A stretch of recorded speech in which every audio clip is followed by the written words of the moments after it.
பிரியமான அன்பு சகோதர சகோதரிகளே, என் ஆண்டவராக இயேசு கிறிஸ்து நாமத்தாலே நன்றிகளும் சோத்திரங்களும் ஏறெடுக்கிறோம். கர்த்தர் உங்களை மேலும் மேலும் ஆசீர்வதித்து பெருக செய்வாராக. என் ஆண்டவருடைய வாக்கு தத்துவத்தையும் ஒவ்வொரு காரியங்களை காத்துக்கொள்ள இந்த 2025 ஆண்டுல அதிகாலையில் எழும்பி தேவனை துதிக்கும்படி ஏற்படுத்தி கொண்டார். இது வெகு காலத்துக்கு முன்பாக இரவு முழுவதும் பிரயாசப்பட்டு அதிகாலையில் தான் உறங்குவது. இன்னைக்கு ஆண்டவர் அப்படியே மாற்றி இந்த வாரம் பிரசங்கித்து கொண்டிருக்கப்படும் போது கர்த்தர் வெளிப்படுத்தின ஒரு காரியம், மறுபடியும் தன்னுடைய வேலையை அதிகாலையில் எழும்பி நீ செய்ய தொடர்க்கும் போது ஒரு மகிமை கண்டடிவேன் என்று உணர்த்தப்பட்டார். ஏன்னா விவசாயிகள் அதிகாலையில் எழுந்து என்ன பண்ணுவாங்களாம், தன்னுடைய நிலத்துல போய் பயிர் வைக்கும் போது சுத்தி பார்ப்பாரலாம். அந்த நிலத்துல பயிர் வைக்கப்படும் போது அந்த நிலத்தை சுத்தி இருக்கிற என்னென்ன காரியங்கள் என்று எங்கெங்க தவறு நடக்குது, எதனால இந்த செடி வளர்ந்து வர என்ன வழி ஏற்படுத்தணும் என்ற எண்ணத்தை ஏற்படுத்தி கொடுப்பவர் என் ஆண்டவராக இயேசு கிறிஸ்து தான். எப்பவுமே ஜாமத்துக்கு முன்பாக என் கண்கள் விழித்திருக்கும் என்று சங்கி 119 சங்கி 148 படி ஜாமத்துக்கு முன்பாக விழித்திருந்து ஜாமத்துல ஜெபிப்பதுதான் எனக்கு ஒரு பெரிய ஒரு ஆசீர்வாதமாக இருக்கும் என்று நம்புவேன். அதிகாலையில் என்னை தேடு என்று தேவன் மறுபடியும் எழுப்பி இந்த நாட்களிலே என்னால் முடியலன்னு ஒரு வருத்தங்கள் எப்போது இருந்து கொண்டே இருக்கும். ஆனால் அதை ஆண்டவரை மாற்றி இன்னைக்கு அதிகாலையில் உட்கார்ந்து இந்த செய்தியை இந்த மாதம் துவக்கும் போது சரியாக 20ஆம் தேதி அதிகாலையில் இந்த செய்தியை நாங்கள் பகிர்ந்து கொள்கிறேன். கர்த்தர் உங்களை மேலும் மேலும் ஆசீர்வதிப்பாராக.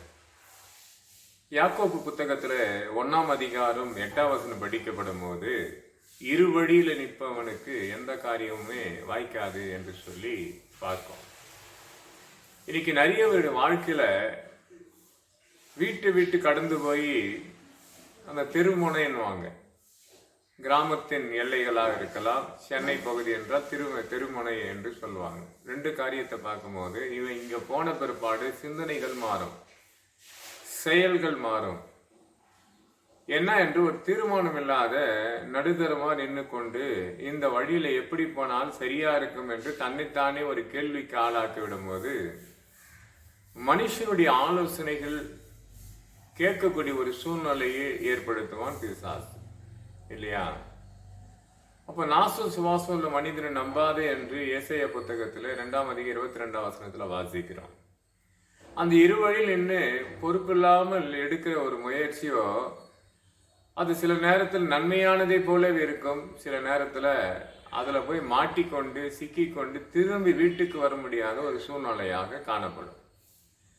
என் ஆண்டவராக இயேசு கிறிஸ்து இப்படிப்பட்ட இரு வழி நிற்பவன் தன் காரியத்தை கொடுத்து யோசிக்கப்படும் போது எங்க தவறி போவான் என்று சொல்லி வேதத்துல மார்க்கு என்ற புத்தகத்தை படிக்கப்படும் போது 11ஆம் அதிகாரத்தை படிக்கும் போது 2ஆம் வசனத்திலிருந்து தொடர்ந்து பயணிக்கப்படும் போது ஆண்டவராக இயேசு கிறிஸ்து ஒரு காரியத்தை சொல்லி அனுப்புவார் தேவதூதர்கிட்ட.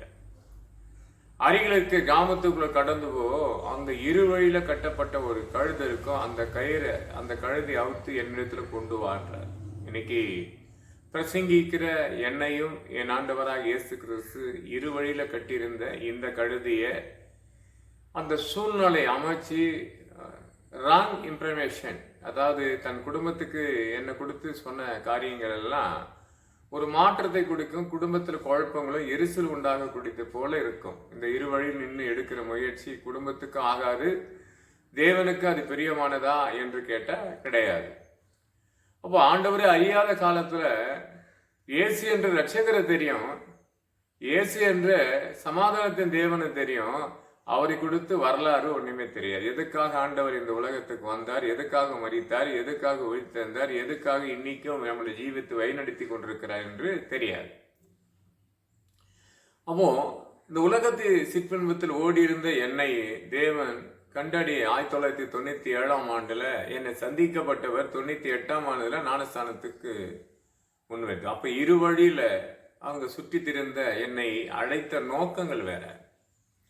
அழைத்த 2 ஆண்டுகளுக்குள்ள இந்த சுவிசேஷத்தை அறிவிக்கும்படி தேவன் தட்டி கொடுத்து எழுப்பி நிற்க வச்சாரு. எந்த ஒரு ஆலோசனை மனுஷனுடைய ஆலோசனையால் கடந்து வந்ததே கிடையாது. ஏன்னா சத்திய வசனத்தை தெளிவாக கேட்டுக்கொள்ளக்கூடிய ஒரு சூழ்நிலை ஏற்படுத்தி அதை கேட்க கேட்க அடுத்தது என்ன பண்ணு என்று தேவன் தீர்மானிக்கிறாரு. ஏன்னால் இந்த கழுதை பேசுற இந்த கழுதியை இருபுறம் கருக்குள்ள பட்டயத்துல, இருபுறம் கிராமத்துக்குள்ள இருந்த எண்ணெய், இருபுறம் பட்டணத்துல இருந்த எண்ணெய் அழைக்க முடியா இருபுறம் கருக்குள்ள பட்டயத்தை எனக்கு கொடுத்து இது பயணி தொடர்ந்து போய் இது உள்ளதை எடுத்து ஜனங்களுக்கு சொல்லவும் இல்லை சந்திக்கவும் எனக்கு தேவன் கொடுத்த ஆலோசனைகள் தான் நான் கடந்து பயணித்தேன். அதுல முதல் பயணங்கள் எங்க தொடர்ந்து என்றால், இன்னைக்கு இருக்கிற சென்ட்ரல் பகுதியில் இருக்க டிராக்ஸ் ஊழியத்தை துவக்கினேன். அந்த டிராக்ஸ் ஊழியம் குறைஞ்சது 5000க்கு மேலான டிராக்ஸ் ஒரே இடத்துல நின்று ஒவ்வொரு ஞாயிற்றுக்கிழமை மாலை சரியாக 2 மணிக்கு துவக்கிட்டோம் என்று சொன்னால், இல்லை 1 மணிக்கு கூட துவக்கும். அது 5 மணி வரைக்கும் அந்த டிராக்ஸ் கொடுப்பேன். அதுக்கு மேலே கேட்டாலும் கொடுக்க மாட்டேன். எடுத்து வச்சு நான் பாட்டுன்னு போயிட்டே இருப்பேன். அப்போ அந்த டிராக்ஸ் பார்த்தீங்கன்னா அந்த 5000 டிராக்ஸை நின்று கொடுக்கறது லேசானது கிடையாது. இன்னைக்கு சென்ட்ரல் எப்படி இருக்குது என்று பார்த்தா நிற்கக்கூட இடம் கிடையாது. ஒரு காலத்தில் நல்லா ஃப்ரீயாக இருக்கும் கொடுக்கும்போது. அதை முடித்துட்டு அடுத்த வாரம் எங்கே போகும்னா அது ஜிஹெச்ஆ ஸ்டான்லியா மருத்துவமனைக்கு போக மாட்டேன். சென்னையில் இருக்க டீப் ஹாஸ்பிட்டலுக்கு பக்கத்தில் இருக்கிற டீப் ஹாஸ்பிட்டலில் கடந்து போவேன். அந்த ஹாஸ்பிட்டலில் அந்த நோயால் பாதிக்கப்பட்டவங்களை சந்திப்போம். அப்படி சந்திக்கப்பட்டவர் பலர்.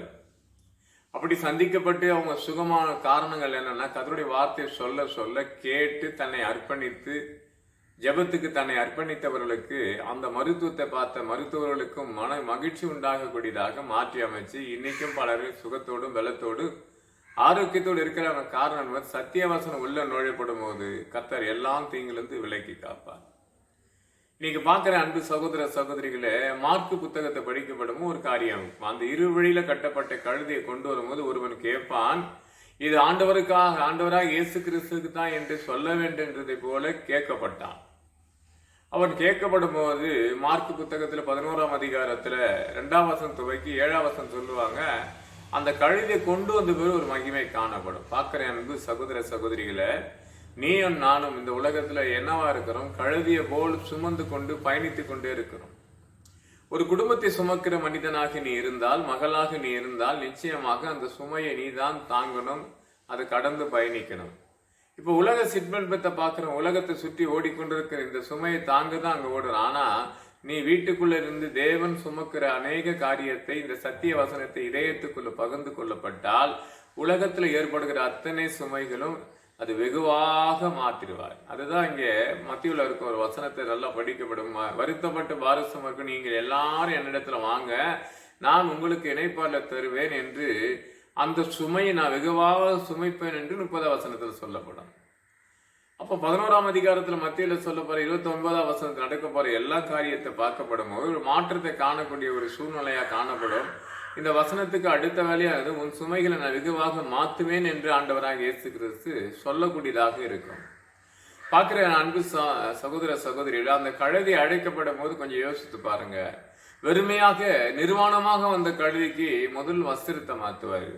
நீ பார்க்கிற அன்பு சகோதர சகோதரி, இந்த உலகம் உன்னை நிர்வாணமாக நின்று பார்க்கும், பரிகாசத்தோடு பார்க்கும், பலவிதமான பேச்சினால் தொல்லை கொடுப்பதை போல மன கஷ்டத்தை உண்டாக்குவது போல இருக்கும். இன்னைக்கு வர கஷ்டத்தை பார்த்து கலங்கக்கூடாது. இன்றைக்கு காண்கின்ற எகிப்திரை இனி காண்பதில்லை என்று யாத்திராகும் புத்தகத்தின் 14ஆம் அதிகாரம் 13ஆம் வசனத்துல வாசிக்கிறோம்.